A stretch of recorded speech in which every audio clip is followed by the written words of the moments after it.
4 വർഷത്തിനു ശേഷം കുട്ടനാട്ടിൽ വീണ്ടും പക്ഷിപ്പനി സ്ഥിരീകരിച്ചതോടെ താറാവ് കർഷകർക്ക് ഇത് കണ്ണീരിന്റെ പുതുവർഷമാണ്.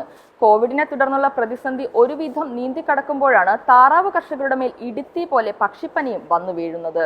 2016 നാശം വിതച്ച H5N8 വിഭാഗത്തിൽപ്പെട്ട വൈറസ് പരത്തുന്ന പക്ഷിപ്പനിയാണ് ഇത്തവണയും കുട്ടനാട് മേഖലയിൽ വ്യാപിക്കുന്നതെന്നാണ് പരിശോധനയിൽ കണ്ടെത്തിയതെന്ന് മൃഗസംരക്ഷണ വകുപ്പ് അധികൃതർ പറയുന്നു. പള്ളിപ്പാട്, കരുവാറ്റ, തകഴി, നെടുമുടി തുടങ്ങിയ പ്രദേശങ്ങളിലാണ് വ്യാപകമായി താറാവുകൾ ചത്തത്. ഡിസംബർ 19 മുതലാണ് പള്ളിപ്പാട്ടും തകഴിയിലും താറാവുകളിൽ രോഗലക്ഷണങ്ങൾ കണ്ടു തുടങ്ങിയത്. 2 ആഴ്ച പിന്നിടുമ്പോൾ കുട്ടനാട്, അപ്പർ കുട്ടനാട് മേഖലകളിലായി 30,000-ൽ അധികം താറാവുകൾ ചത്തു. രോഗം കൂടുതൽ വ്യാപിക്കാതിരിക്കാൻ പക്ഷിപ്പനി കണ്ടെത്തിയതിന്റെ 1 കിലോമീറ്റർ ചുറ്റളവിലുള്ള പക്ഷികളെ മുഴുവൻ ചുട്ടുകൊല്ലുമെന്നും ഏകദേശം 35,000-ഓളം പക്ഷികളെ കൊല്ലേണ്ടി വരുമെന്നും മൃഗസംരക്ഷണ വകുപ്പ് അധികൃതർ പറയുന്നു. 2014-ലും 2016-ലും താറാവുകളിൽ പക്ഷിപ്പനി റിപ്പോർട്ട് ചെയ്തതിനെ തുടർന്ന് 1000-ന് മുകളിലുണ്ടായിരുന്ന കർഷകരിൽ പകുതിയോളം പേരും ഈ രംഗം വിട്ടു. നിലവിൽ ആലപ്പുഴ ജില്ലയിൽ 10,000-ന് മുകളിൽ താറാവുകളുള്ള കർഷകരുടെ എണ്ണം എടുത്താൽ 100-ൽ താഴെ വരൂ. H5N1 വിഭാഗത്തിൽപ്പെട്ട വൈറസ് പരത്തുന്ന രോഗമാണ് 2014-ൽ കുട്ടനാട്ടിൽ കണ്ടെത്തിയത്. ദുരന്ത സമാനമായ സ്ഥിതി ഉണ്ടായതിനെ തുടർന്ന് രോഗബാധ കണ്ടെത്തിയ മേഖലയ്ക്ക് 10 കിലോമീറ്റർ ചുറ്റളവിലുള്ള മുഴുവൻ താറാവുകളെയും അന്ന് കൊന്നൊടുക്കി.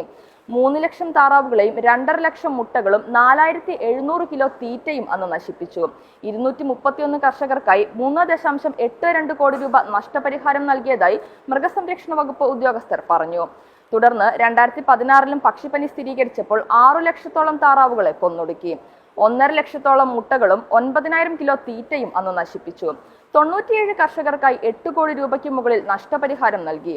ദേശാടന പക്ഷികൾ വഴിയാകാം പക്ഷിപ്പനി പടർന്നതെന്ന് തിരുവല്ല മഞ്ഞാടി പക്ഷി നിരീക്ഷണ കേന്ദ്രം അധികൃതർ പറയുന്നു. കുട്ടനാട് മേഖലയിൽ ചത്തതിൽ ഭൂരിഭാഗവും 20 മുതൽ 40 ദിവസം പ്രായമായ താറാവിൻ കുഞ്ഞുങ്ങളാണ്. ഇവയെ ഈസ്റ്റർ സീസൺ ലക്ഷ്യമാക്കിയാണ് വളർത്തിയിരുന്നതെന്ന് കർഷകർ സങ്കടം പറയുന്നു. കോവിഡിൽ ഇടിഞ്ഞ താറാവ് വിപണി മെല്ലെ കരകയറി വരുമ്പോഴാണ് വീണ്ടും രോഗം ബാധിക്കുന്നത്.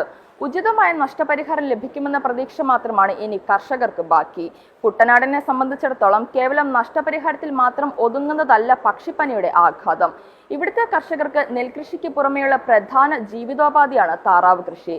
പ്രത്യക്ഷമായും പരോക്ഷമായും താറാവ് കൃഷിയെ ആശ്രയിച്ച് 100 കണക്കിന് പേരാണ് കുട്ടനാട്ടിലുള്ളത്. ഇവർക്ക് പുതുവർഷത്തിലേറ്റ കനത്ത പ്രഹരമായി പക്ഷിപ്പനി.